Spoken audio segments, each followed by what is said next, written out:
Today is August 21, 2025. Okay, personal update sa ating mga kalsada. Status of our roads. Agoy. Ito, walang traffic. Ayahay.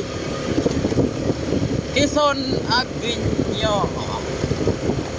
Quezon Avenue. Quezon City. Walang traffic mga idol. Siyempre, holiday daw.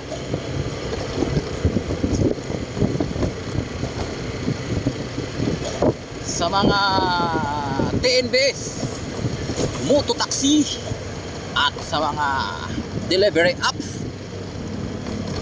kikita kayo mga lodi, walang traffic, makaka-deliver ng marami.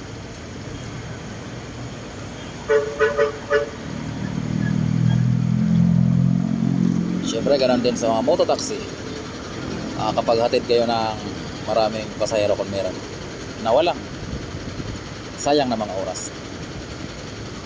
Ihahatid ng mabilis dahil walang traffic. Good luck.